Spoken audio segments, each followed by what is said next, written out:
प्रथम कथा आज योग जहाँकि भारत वर्ष सीमित था तार मूल्य तार प्रासंगिकता तार उपादेयता आज विश्व जानी से योग दिवस को आम पालन कर प्रश्न आसूँ योग दिवस पालन करुचे क्या मनीष कौन पशु पक्षी तो आम योग दिवस पालन करूना तेज मनीष कौन जाना पड़े प्रकृत गोटे इंग्लीश कथा अच्छी man is nothing the bundle of thoughts तो मनीष किसी विशेष नुहे से आपणकर विचार समष्टि श्रद्धामय अयम पुरुष ये पुरुष श्रद्धामय बा एक विचारमय प्राणी से प्रश्न आसूँ विचार द्वारा मनुष्यर व्यक्तित्व सृष्टि होती तेरे विचार परिवर्तनशील ना स्थायी जन्म आम कौन प्रकार विचार नहीं आसी न था जन्म बेले आम कौन प्रकार धारणा न था आमर देहर धारणा न थाए आम कौ समाज में बंचीचे आम पिता माता किए मोर बंधु पड़ोशी किए कौन प्रकार धारणा न था कौन प्रकार विचार न था तो आजिका डेट्रे आम्भे मैंने आमर मानसिक स्थिति शारीरिक अवस्था एवं सामाजिक स्थिति ए सबूर मूल हूँ विचार यदि आमर विचार ठीक रही उचित मार्ग में कार्यकारी कर तदनुसार आम मैंने फल भोग करुँ तो ये योग दिवस पालन कर उद्देश्य योग माध्यम आप केमती निजर जो मूल्यबोध निजर प्रकृत निजक जानवे तार उद्देश्य किंतु परितापर विषय योग जो भाव विश्व प्रदर्शित होरिचय लाभ कर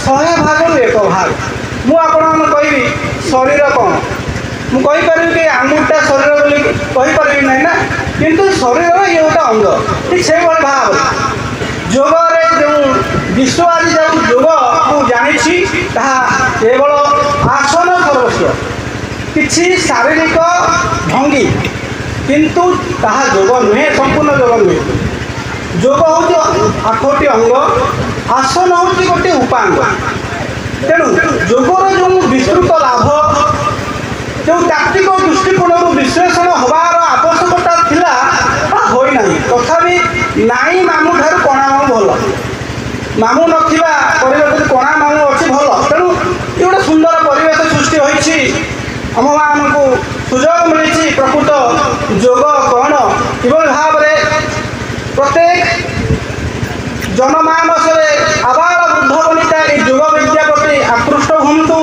योग तत्व को जानतु ता विषय परिचित लाभ करूँ एवं योग साधन कर निजर समस्त इच्छा अभिलाष विशेषकर सदिच्छा पूर्ण करूँ तेरे योग किपरि करवा योग कौन ताहा विभिन्न संस्था बा संप्रदाय विभिन्न प्रकार अच्छी किपरि करा ताहा तो विधिवत भाव अच्छी किंतु ये गोटे प्रश्न आसूँ योगपाई समस्त अनाग्रह कहीं गोटे उदाहरण देवी गतकाली आम मानकर पंचायत राशन बंटा होता चाउल आज्ञा आप विश्वास करेंगे समस्ते चाउल देवे जहाँ जिते कम था कम धंदा बंद कर चाउल देते आप कहीं जानी यार लाभ कौन तुल लाभटा जानी तेणु मुझे चाउल ना तेणु योग कले आम कौन लाभ पाइबा आम जानी ना तेणु योग आज अवहेलित साधारणतः धारणा अच्छी योग जो मैंने करेंगे जो मैंने बाल ब्रह्मचारी संसार त्याग करेंगे बण जंगल रोचे कदर्य जीवन यापन करेंगे शीत ताप खरा रक्षा पाइबार कौन व्यवस्था नथिबो से योग करेंगे आ योग कले कौन हम ना ईश्वर को प्राप्ति कर तेणु आप भावतु जड़े चाउल नौ से जानी आपको नेले मुझे खाइबी मो भोक निवृत्ति हम परिवार प्रतिपोषण हम तेणुक स्थूल लाभ से जानी कहवाक पड़ूनी खाली सूचना देवे आज चाउल ଅବସ୍ଥା ହେବ। ଆପଣ ଦେଖିବେ ଆପଣଙ୍କ କାର୍ଡ଼ ଲାଷ୍ଟରେ ଥିବ, ବୁଝିପାରୁଛନ୍ତି? ତ ଯୋଗ କ'ଣ ଆମକୁ କୁହାଯାଏ, ତାର ବେନିଫିଟ୍ କ'ଣ ଆମକୁ କୁହାଯାଏ, ତା କିଭଳି ଭାବରେ ଆମ ନିତ୍ୟ ନୈମିତ ଜୀବନକୁ ପ୍ରତ୍ୟେକ ମୁହୂର୍ତ୍ତକୁ ପ୍ରଭାବିତ କରୁଛି, ପ୍ରେରଣାଯୁକ୍ତ କରୁଛି, ତାହାର ବିଜ୍ଞାନ ଆମକୁ କୁହାଯାଇ ନାହିଁ। এইଭଳି ଘଡ଼ିସନ୍ଧି ମୁହୂର୍ତ୍ତରେ ଆପଣଙ୍କ ଯୁଗ ଅବତାର ସଦ୍ଗୁରୁ ଶିବମୁନି ଆସିଛନ୍ତି ଯୋଗ ବିଜ୍ଞାନ ଦେବାରେ। ଯୋଗ ଯେଉଁ ବିଜ୍ଞାନ, ଆଜିକା ଡେଟ୍ରେ ବିଜ୍ଞାନ ଯୁଗ କହୁଛି ଯେ ମାଇକ୍ ହେଉଛି ବିଜ୍ଞାନର ଗୋଟେ କରାମତି, ମୋବାଇଲ ହେଉଛି ବିଜ୍ଞାନର କରାମତି, କିନ୍ତୁ ଏହା ଆକୁ ସାଇନ୍ସ କହୁଛେ, ଭୌତିକ ବିଦ୍ୟା କହୁଛେ, କିନ୍ତୁ ଯୋଗ ହେଉଛି ଆନ୍ତରିକ ବିଦ୍ୟା।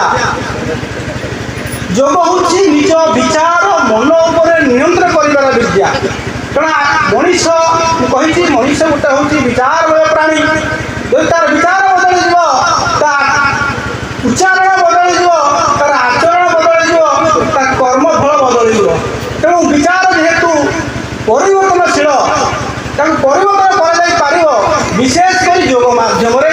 ଆଜି ଜାଣିଛନ୍ତି ବର୍ତ୍ତମାନ ଯୁଗ ଯେଉଁ ହେଉଛି ଏଇଟା ଅତି ସୂକ୍ଷ୍ମ ବିଜ୍ଞାନ ଅଗ୍ରଗତି କରୁଛି, ରୋବୋଟ ଆସିଲାଣି। ଆପଣ ଗୋଟେ ମଣିଷ ଯାହା କରିପାରିବ ନାହିଁ, ଗୋଟେ ରୋବୋଟ ନିର୍ଭୁଲ ଭାବରେ ତାହା ଆପଣ କରିପାରିବ। ଏବେ ବିଦେଶରେ ଆପଣ ଦେଖିବେ ବିଭିନ୍ନ ପ୍ରକାର ସହଯୋଗୀ ରୋବୋଟ କରାଯାଉଛି, ବହୁତ ଲୋକଙ୍କ ଚାକିରି ଯାଉଛି।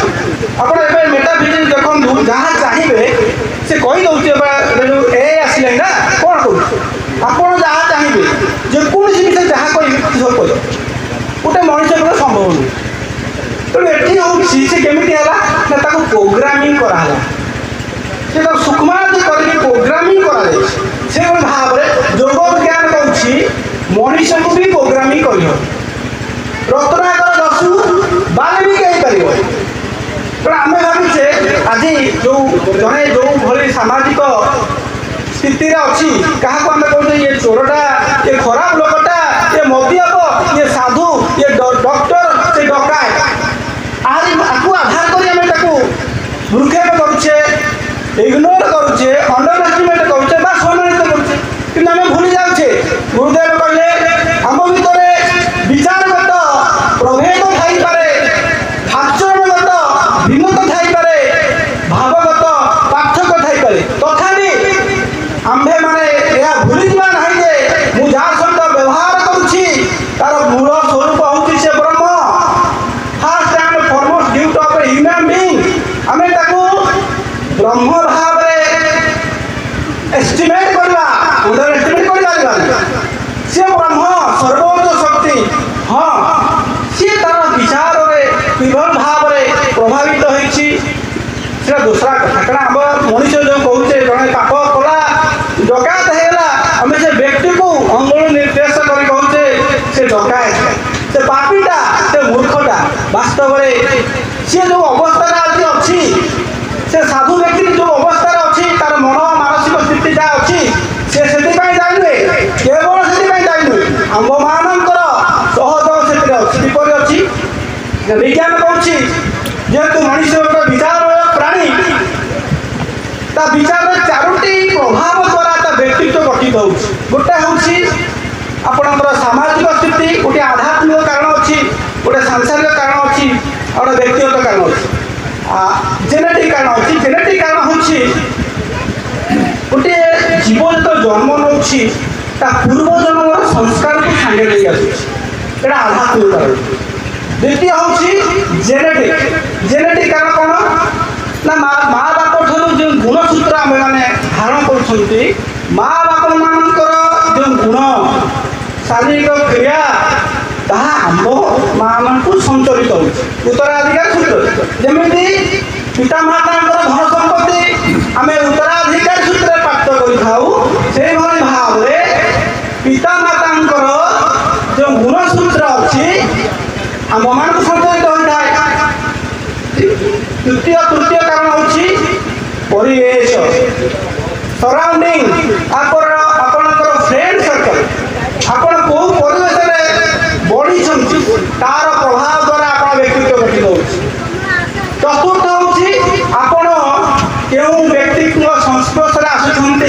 କାହାକୁ ନିଜର ଆଦର୍ଶ ବୋଲି ଗ୍ରହଣ କରୁଛନ୍ତି ଏବଂ ତାଙ୍କର ପଶ୍ଚାତ ଧାବନ କରୁଛନ୍ତି। ଏ ଚାରୋଟି କାରଣରୁ ମଣିଷ ଆଜି ତାର ସ୍ଥିତିକୁ ସିଏ ବଜାୟ ରଖିଛି। ତେଣୁ ଆମେ ଜଣକୁ ଯେତେବେଳେ କହୁଛେ ସେ ଡକାୟତଟା ଡକ୍ଟରଟା ବା ସାଧୁଟା ଭୁଲିଯିବା ଉଚିତ ନୁହେଁ।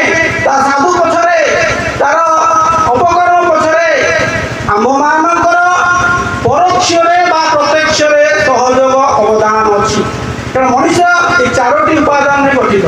ସେ ପ୍ରଶ୍ନ ଆସୁଛି, ଯଦି ଜଣେ ଭଲ ହେଇଛି ତ ଭଲ, ଖରାପ ହେଇଯାଇଛି ତାକୁ ଭଲ କରିବେ ନା ଆଜ୍ଞା ଛାଡ଼ିଦେବା। ଉଦାହରଣ ସ୍ୱରୂପ ଆପଣଙ୍କ ଅଙ୍ଗରେ ଗୋଟାଏ ଜାଗାରେ ଗୋଟେ ଘା ହେଇଗଲା ବା କ୍ୟାନ୍ସର ହେଇଗଲା, ଟୋଟାଲ ଆପଣଙ୍କୁ ମାରିଦେବା, ସେ ଅଙ୍ଗଟାକୁ କାଟି ଫୋପାଡ଼ିଦେବା, ଏଇଟା ଜ୍ଞାନୀର କାମ ହେବ ନା। ତେଣୁ ଯେତେବେଳେ ଆମେ କହୁଛେ ଖରାପ ଲୋକଟା, ଖରାପ ତାର କ'ଣ ହେଇଯାଏ, ତା ବିଚାରଧାରା ତ ପରିବର୍ତ୍ତନଶୀଳ। ଆଉ ଯଦି ତାକୁ ରିକଣ୍ଡିସନିଂ କରିହେବ, ଆମକୁ କିଛି ବୃତ୍ତି ଦ୍ୱାରା ବିଚାର ଦ୍ୱାରା ଆମକୁ ଧାରଣ କରିବେ। ଜନ୍ମରୁ କେହି ଈଶ୍ୱରକୁ ଠାକୁର ପୂଜା କରନ୍ତି, ମନ୍ଦିର ଯାଆନ୍ତି, ଯାହା ବି ଆମେ ଶିଖିଛୁ ପିତାମାତା ଆମର ଶିଖେଇଛୁ, ଆମେ ମାନି ନେଇଛୁ, ଅଭ୍ୟାସ ହୋଇଯାଇଛି। ପିଲାବେଳୁ ଜନ୍ମରୁ କେହି ଆଜ୍ଞା ଖରାପ ଭଲ ନଥାନ୍ତି, ଏଇଟା ଆପଣ ଜାଣନ୍ତି। ତେଣୁ ଯୋଗ ମାଧ୍ୟମରେ କିଭଳି ଭାବରେ ଆମେ ସେ ବିଚାରରୁ ମୁକ୍ତ ହେଇକି ଆଉ ଥରେ ଆମର ବିଚାରକୁ ନିର୍ମିତ କରିବା, ସେଥିପାଇଁ ଗୁରୁଦେବ କ'ଣ କଲେ, ଶୁଭ ଭାବନା। ଶୁଭ ଭାବନା କାହିଁ କହିଲେ ନା, ଆପଣ ଗୋଟେ କମ୍ପ୍ୟୁଟର, ଆପଣ ବ୍ରେନ୍ଟା ହେଉଛି ଗୋଟେ କମ୍ପ୍ୟୁଟର, ସିଏ ଆପଣଙ୍କ ଭିତରେ ଯେଉଁ ତତ୍ତ୍ୱ ଅଛି ସେ ଭଲ ମନ୍ଦ ବିଚାର କରିପାରେ ନାହିଁ, କେଉଁଟା ଫେକ୍ କେଉଁଟା ରିଏଲ୍ ସେ ଜାଣିପାରେ ନାହିଁ। ବିଜ୍ଞାନ କହୁଛି ଆପଣ ଯାହାକୁ ସତ ବୋଲି ଭାବିବେ ସେ ସତ ଭାବିବ। ସ୍ୱପ୍ନରେ ଦେଖିଦେବେ ଆପଣମାନେ ନାରୀ ସଙ୍ଗମ କରୁଛନ୍ତି, ଆପଣଙ୍କର ବୀଜପାତ ହେଉଛି, ବାସ୍ତବରେ ନାରୀ ସଙ୍ଗମ କରୁଛନ୍ତି କି ନାହିଁ ସେଇଟା ଫେକ୍ ଜିନିଷ, କିନ୍ତୁ ଆପଣ ମନ ମସ୍ତିଷ୍କ ଗ୍ରହଣ କରୁଛନ୍ତି। ସେଭଳି ଭାବରେ ସ୍ଥୂଳ ଜଗତରେ ଯେକୌଣସି କାର୍ଯ୍ୟ ହେଉଛି ଗୋଟିଏ ମେଥଡ଼। ତେଣୁ ଗୁରୁଦେବ କହିଲେ, ତୁମର ଭାବନାକୁ ତୁମେ ପ୍ରଥମେ ଭାବନା ରହିତ ହେବା ଅବସ୍ଥାକୁ ଆସ, ଯୋଗ କର। ଯୋଗ କଲେ କ'ଣ ହେବ, ଯୋଗ ସ୍ୱାସ୍ଥ୍ୟ ଆତ୍ମଜ୍ଞାନ ସ୍ୱତନ୍ତ୍ର ବିଚାର। ପ୍ରଥମେ ସେ ସ୍ୱତନ୍ତ୍ର ବିଚାର ରଖିନାହାନ୍ତି, ଯାହାକି ଆମେ ସମସ୍ତେ ଦେଖୁଛନ୍ତି, ଆମେ ସମସ୍ତେ ସାଧାରଣତଃ ସ୍ୱତନ୍ତ୍ର ବିଚାରକ ନୁହେଁ। ଆ ପଛର କାରଣ ଆମେ ତିନିଟା ଷ୍ଟେପ୍ ଆଗକୁ ପଳାଇଯାଉଛୁ। କେମିତି ଯୋଗ କରୁନେ, ଦ୍ୱିତୀୟତଃ ଆମର ସ୍ୱାସ୍ଥ୍ୟବାନ ନୁହନ୍ତି, ତୃତୀୟତଃ ଆମର ଆତ୍ମଜ୍ଞାନ ନାହିଁ, ତ ଚତୁର୍ଥ ପ୍ରଡ଼କ୍ଟ କେମିତି ଆସିବ, ଅସମ୍ଭବ। ଯୋଗ କଲେ କ'ଣ ହେବ ନା, ଆପଣଙ୍କର ଯେଉଁ ଭାବନା ଆସୁଛି, ବିଜ୍ଞାନ କହୁଛି ଗୋଟିଏ ବ୍ୟକ୍ତିର ଯେଉଁ ଜୀବନଶୈଳୀ ଅଛି 24 ଘଣ୍ଟା ଭିତରେ 60,000 ଭାବନା ଆସୁଛି। ସେ ଭାବନାକୁ ଆପଣ ଅଟକାଇ ପାରିବେ ନାହିଁ। ଯେଉଁ ଗୋଟେ ସାହାର କରିଲେ ଆପଣ ତାକୁ ଦିଗ୍ଦର୍ଶନ ଦେବେ, ତ ଭାବନା ଗୋଟିଏ ଗୋଟେ ଶକ୍ତିର ପିଣ୍ଡ, ଆପଣ ତାକୁ ଗୋଟିଏ ଆଡ଼େ ମୁହାଁଇବେ, ଉନ୍ନତି ପଥରେ ନେବେ। ବିଚାରଧାରା ଗୋଟିଏ ବିଚାରକୁ ଆଧାର କରି ସନ୍ତ୍ରାସବାଦୀ ସମୂଳ ବିଶ୍ୱକୁ ନାଶ କରିବାକୁ ଯାଉଛି, ସେ ବିଚାରକୁ ଆଉ ଗୋଟିଏ ବିଚାରକୁ ଆଧାର କରି ଅବଦୁଲ କାଲାମ ବିଶ୍ୱବିଜୟୀ ହେଲେ। କସବ କ'ଣ କଲା, କସବ ସେ ବିଚାରକୁ ଆଧାର କରି ବମ୍ବେରେ ବିଭିନ୍ନ ପ୍ରକାର ବିଭୀଷିକା ସୃଷ୍ଟି କଲେ। ସେଇଭଳି ଭାବରେ ବିଚାରଧାରା ମହତ୍ତ୍ୱପୂର୍ଣ୍ଣ। ତେଣୁ ଆମେ ବିଚାର କ'ଣ କରିବା, ମୁଁ ଧନୀ ହେବି, ମୁଁ ଜ୍ଞାନୀ ହେବି, ତ ବିଚାର ଅଛି। କିନ୍ତୁ ଗୁରୁଦେବ କ'ଣ କହିଲେ, ତୁମେ ଭଗବାନ। ଆମର ଯେଉଁ ଶୁଭ ଭାବନା ଆମେ ପଢ଼ୁଛନ୍ତି, ତାଠାରୁ ଆଜ୍ଞା ବଡ଼ ଜିନିଷ କିଛି ଅଛି। ଆଉ ବଡ଼ ପ୍ରୋଗ୍ରାମିଂ ଆମ ମୁଣ୍ଡକୁ ଆମେ କରିପାରିବା ମସ୍ତିଷ୍କକୁ, ଅସମ୍ଭବ।